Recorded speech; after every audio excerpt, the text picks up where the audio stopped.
And one small clarification about what Gilad had mentioned earlier.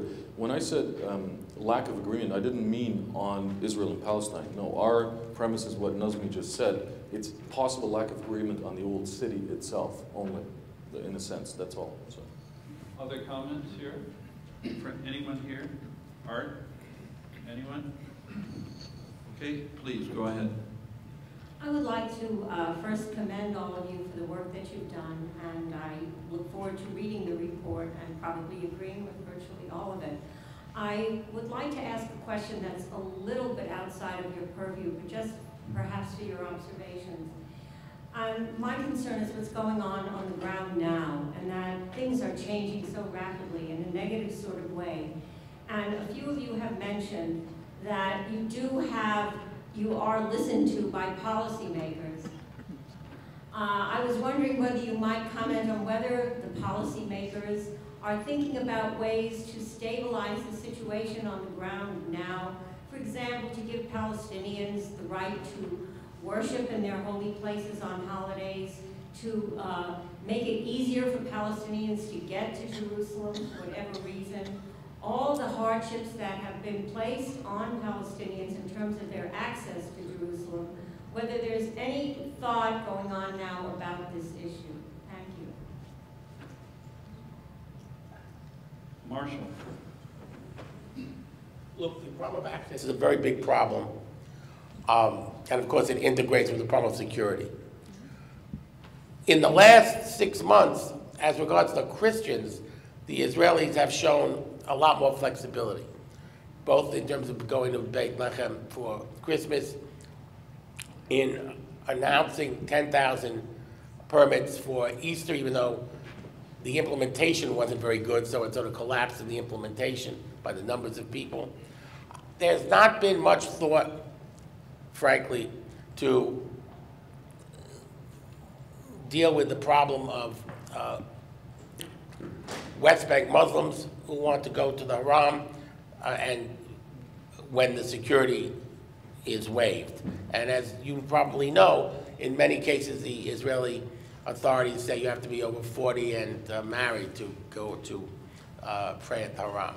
I think that's still a big problem, and it's going to require a kind of sensitivity that leads to a flexibility to recognize that the security concerns have to be met. At the same time, a solution needs to be found, and that's not happened yet as far as I can see. On the Muslim side, there has been some on the Christian side. Okay, next, I have a list here of those that would like to speak. Gilad. We always have the tendency to look at the immediate or the short range of the problems, and this is what I refer to as the need to be within a kind of an imposed binding mechanism of negotiations for the long term, despite what's happening on the ground, and hopefully allowing a positive traction on the ground to be a facilitator for the long-term talks. Now, we haven't mentioned, for instance, Gaza, or the internal Palestinian Nakba in between Hamas and the PLO. I mean, this is a far more important problem than the security reservations on worshiping in Al-Aqsa on holidays. We haven't said a word about that, and we can sit here for hours and just assign blames and look at the situation, the bad parts of the current situation. Fact of the matter is that if we want to achieve permanent peace, if we want to conclude a permanent status agreement, we have to move ahead and discuss that. And this issue is part of the core issues to be negotiated in the long term. Now, if you look at the situation on the ground, you might refer to some positive developments, except for alleviation of roadblocks and movement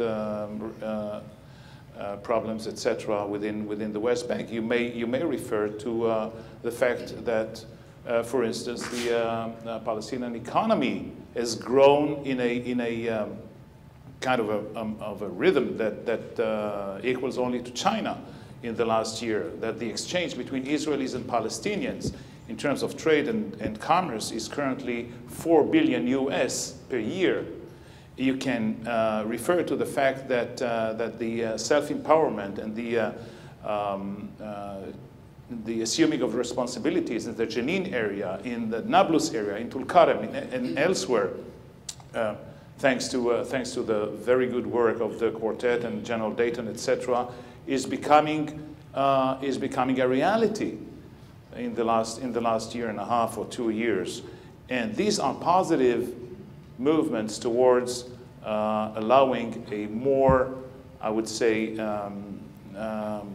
dedicated effort to the long-term negotiations on permanent status. Thank you, Gilad. I didn't know that I'm living in paradise. Not yet, not yet. What you are describing is paradise. 73 I'm virgins. crossing the borders between Jerusalem and Ramallah every day twice. And I'm spending 3 to 4 hours on the checkpoints. I don't know this paradise that you are talking about.